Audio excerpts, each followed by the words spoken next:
नमस्कार दोस्तों, मेरा नाम है राहुल यादव और आप सभी का स्वागत है आज की वीडियो में।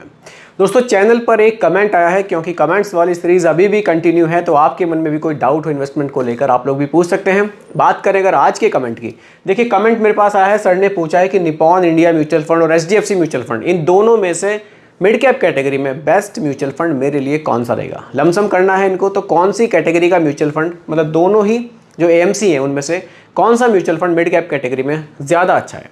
तो दोनों ही फंड्स देखिए बहुत बढ़िया परफॉर्मेंस दे रहे हैं। अब दोनों में से कौन सा अच्छा है, तो दोनों की थोड़ा सा डिटेल में समझेंगे, कहाँ कहाँ इनका इन्वेस्टमेंट है, किस तरह से की स्ट्रेटजी को ये फॉलो कर रहे हैं और हमारे लिए कौन सा बढ़िया हो सकता है।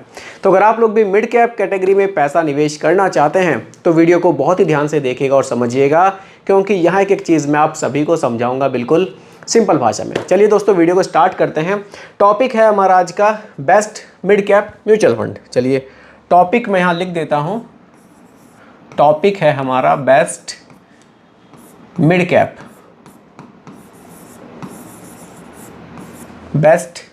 Mutual fund. देखिए दोनों ही फंड्स में हमें एक फंड चूज करना है, तो इसके लिए दोनों को बहुत ही डिटेल में समझना होगा कि दोनों में से कौन सा फंड हमारे लिए बढ़िया हो सकता है। क्योंकि देखिए नॉर्मली ऐसा होता है, जब हम किसी कैटेगरी में पैसा निवेश करने जाते हैं तो हमें बहुत सारे फंड्स दिखते हैं, सभी की परफॉर्मेंस हम देखते हैं, सभी के रिटर्न्स हम देखते हैं, फिर हम कंफ्यूज हो जाते हैं कि यार मिड कैप कैटेगरी में निपॉन इंडिया ग्रोथ फंड के भी रिटर्न्स अच्छे हैं और HDFC म्यूचुअल फंड के भी, मिड कैप अपॉर्चुनिटी जो फंड है इसके भी रिटर्न्स अच्छे हैं, तो मैं किस में निवेश करूं। तो ऐसा ही कुछ कन्फ्यूजन इन सर के मन में भी हुआ है, इसलिए उन्होंने कमेंट मुझे किया है। तो कोशिश करेंगे इनका जो टॉपिक है वो पूरी तरह से क्लियर हो सके। चलिए बात करते हैं दोस्तों सबसे पहले HDFC म्यूचुअल फंड के बारे में। HDFC म्यूचुअल फंड के बारे में समझेंगे, कैसी इसकी परफॉर्मेंस है, कैसे इसके पास्ट रिटर्न्स रहे हैं। देखिए आ जाते हैं यहाँ HDFC mid cap opportunity fund पर। देखिए दोस्तों, सबसे पहले अगर मैं बात करूँ यहाँ फंड साइज़ की, चलिए थोड़ा सा मैं इसको जूम कर देता हूँ ताकि आप लोगों को थोड़ा सा देखने में सहूलियत यहाँ हो जाए। देखिए दोस्तों, अगर मैं फंड साइज़ की यहाँ बात करूँ, 65,394 करोड़ रुपए का फंड साइज़ देखने को मिलता है। फंड साइज़ काफ़ी बड़ा ये फंड कर रहा है मैनेज। एक्सपेंस रेशियो 0.77% का हमें देखने को मिलता है डायरेक्ट प्लान्स में। लमसम और SIP दोनों आप इसमें कर सकते हैं, 100 रुपये से आप इन्वेस्टमेंट स्टार्ट कर सकते हैं। देखिए 1 जनवरी 2013 से ये फंड परफॉर्म कर रहा है। आगे बढ़ते हैं। देखिए दोस्तों, अब देखते हैं कि इसने अपना पैसा किस तरह से डिस्ट्रीब्यूट किया है, किस तरह से अपने पैसे को निवेश किया हुआ है। चलिए थोड़ा सा मैं जूम करके आपको दिखाना चाहूँगा। देखिए मिड कैप कैटेगरी का फंड है, मिनिमम 65% पैसा मिड कैप स्टॉक्स में निवेश करना यहाँ अनिवार्य होता है। तो यहाँ जो इन्होंने रखा है 67.8% पैसा मिड कैप में रखा है, स्मॉल कैप में 14% है और लार्ज कैप में लगभग 11.5% पैसा निवेश किया हुआ है।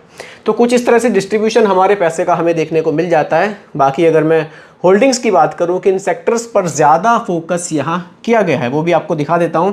इन चीज़ों को देखना दोस्तों बहुत ज़रूरी होता है, हमें पता होना चाहिए कि किन सेक्टर्स में हमारा पैसा जा रहा है।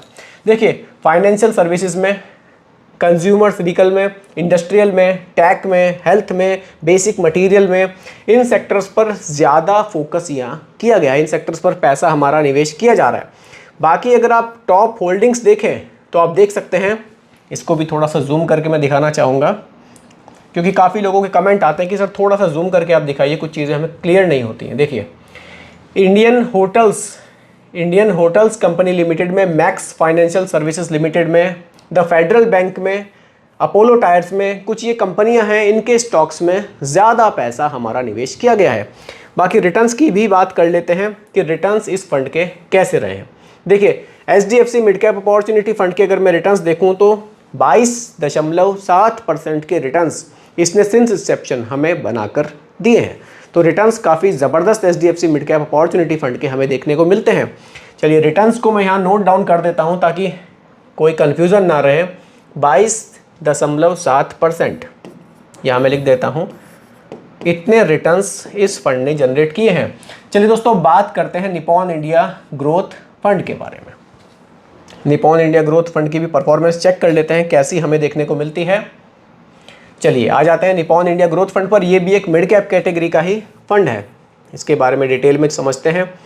देखिए यहाँ भी सबसे पहले फंड साइज वगैरह देखेंगे, एक्सपेंस रेशियो देखेंगे, कोई कन्फ्यूज़न मन में ना बचे किसी भी तरह का। देखिए फंड साइज की अगर मैं यहाँ बात करूँ 27,931 करोड़ रुपए का हमें देखने को मिलता है। अगर आप HDFC mid cap opportunity fund से कंपेयर करेंगे तो काफ़ी कम आपको देखने को मिलेगा। एक्सपेंस रेशियो 0.81% है। लमसम एसआईपी दोनों यहाँ कर सकते हैं, दोनों में ही 100 रुपये से स्टार्टिंग की जा सकती है। ये भी इंसेप्शन डेट 1 जनवरी 2013 की ही यहाँ हमें देखने को मिलती है। चलिए होल्डिंग्स पर आते हैं, होल्डिंग्स देखते हैं फंड की कैसे हमें देखने को मिल जाती है। चलिए देखिए, मिड कैप में निवेश यहाँ किया गया है 66.2%, लार्ज कैप में 19.2% और स्मॉल कैप में यहाँ 13.3% का निवेश किया गया है। तो यहाँ होल्डिंग्स में थोड़ा सा डिफरेंस आपको देखने को मिलेगा लार्ज कैप और स्मॉल कैप में। चलिए आगे बढ़ते हैं और देखते हैं किन सेक्टर्स पर फोकस किया गया है। इसको भी थोड़ा सा मैं जूम करके ज़रूर दिखाना चाहूँगा आपको। देखिए, फाइनेंशियल सर्विसेज में, इंडस्ट्रियल में, बेसिक मटेरियल में, हेल्थ में, कंज्यूमर सिलिकल में, लगभग सेम से ही, टेक में लगभग सेम ही सेक्टर्स पर फोकस यहाँ हमें देखने को मिलता है। कुछ अलग से स्पेशल सेक्टर हमें यहाँ देखने को नहीं मिल रहा है। चलिए आगे बढ़ते हैं और सीधा टॉप की होल्डिंग्स देखते हैं कि किन पर ज़्यादा फोकस हमें देखने को मिलता है। देखिए, अगर आप टॉप होल्डिंग्स पर यहाँ नज़र मारें तो पावर फाइनेंस कॉरपोरेशन लिमिटेड में, सुप्रीम इंडस्ट्रीज लिमिटेड में, फोर्टीज़ हेल्थ केयर में, वोल्टास लिमिटेड में, तो इस तरह की कुछ कंपनीज़ हैं जिनमें ज़्यादा पैसा हमारा निवेश किया गया है। बाकी दोस्तों रिटर्न्स की अगर मैं बात करूं तो रिटर्न्स हमें यहाँ देखने को मिलते हैं निपॉन इंडिया के 20.3% के। चलिए रिटर्न्स नोट डाउन करते हैं। यहाँ रिटर्न्स हमें देखने को मिलते हैं 20.3% के। तो यहाँ लगभग 2% का डिफरेंस हमें रिटर्न्स में देखने को मिल रहा है। देखिए दोस्तों, ऐसा नहीं है कि निपॉन इंडिया म्यूचुअल फंड के रिटर्न्स आज हमें कम देखने को मिल रहे हैं तो हमेशा कम रहेंगे। अगर ये अपने होल्डिंग्स को चेंज करते हैं, क्योंकि कुछ ना कुछ मूवमेंट यहाँ फंड मैनेजर होल्डिंग्स में करते रहते हैं, तो ज़रूरी नहीं है। देखिए होल्डिंग्स दोनों की ज़बरदस्त है, रिटर्न्स भी थोड़ा सा 2% का हाँ एचडीएफसी म्यूचुअल फंड यहाँ बाजी जरूर मार रहा है। लेकिन अगर आप एचडीएफसी म्यूचुअल फंड में पैसा निवेश करते हैं तो वो भी एकदम सही है और निपॉन इंडिया ग्रोथ फंड भी काफ़ी सही है। लॉन्ग टर्म में दोनों में आपको अच्छे रिटर्न्स देखने को मिलेंगे। अभी 2% से क्या फ़र्क आ सकता है उसके बारे में बात करते हैं। इसके लिए डायरेक्टली एसआईपी कैलकुलेटर का, लमसम कैलकुलेटर का यूज़ करेंगे क्योंकि लमसम में ही सर को निवेश यहाँ करना है। चलिए लमसम कैलकुलेटर पर आ जाते हैं। चलिए और देखते हैं कि 10 साल में, पिछले 11 साल में इस फंड से जो रिटर्न्स हमें बनाकर दिए हैं, अगर हम निवेश यहाँ 1 लाख रुपए का कर देते, 1 लाख रुपए का,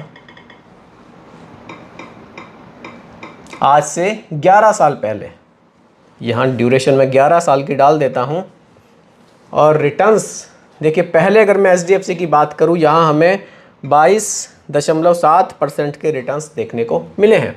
तो देखिए वैल्यू आपके सामने है, उन 1 लाख रुपए की वैल्यू बढ़कर 9,49,000 रुपये बन जाती है। ये बात मैं एचडीएफसी फंड की कर रहा हूँ। बाकी अगर मैं बात करूँ दूसरे फंड की, निपॉन इंडिया की, तो जहाँ हमें 20.3 मिला है, इसको थोड़ा सा चेंज कर लेते हैं 20.3%। तो यहाँ जो वैल्यू बन रही है वो बन रही है दोस्तों 7,63,000 रुपये। ये फ़र्क आपको दोनों में पिछले 11 साल में दोनों के रिटर्न्स में देखने को मिल रहा है। इन फ्यूचर अगर आप लॉन्ग टाइम के लिए निवेश कर रहे हैं तो इसी तरह से आपको डिफरेंस थोड़ा सा देखने को दोनों फंड्स में मिल सकता है। बाकी दोनों फंड्स बढ़िया हैं, परफॉर्मेंस वाइज ठीक हैं, दोनों ही फंड्स बेंचमार्क को बीट कर रहे हैं, कोई दिक्कत नहीं है, आप किसी भी फंड में निवेश कर सकते हैं। तो दोस्तों उम्मीद करता हूं कि टॉपिक आपको पूरी तरह से क्लियर हुआ होगा। फिर भी कोई कन्फ्यूज़न हो आप मुझे दोबारा कमेंट कीजिएगा, रिप्लाई मैं आपको ज़रूर करूंगा। बाकी दोस्तों रिकमेंडेशन नहीं है, केवल एजुकेशनल पर्पस वीडियो आप लोगों के लिए बनाया गया है। वीडियो कैसी लगी कमेंट में ज़रूर बताइएगा, पसंद आई हो तो लाइक शेयर भी कीजिएगा और मेरे चैनल पर अगर आप नए हैं इसको भी सब्सक्राइब आप ज़रूर कीजिएगा। नमस्कार।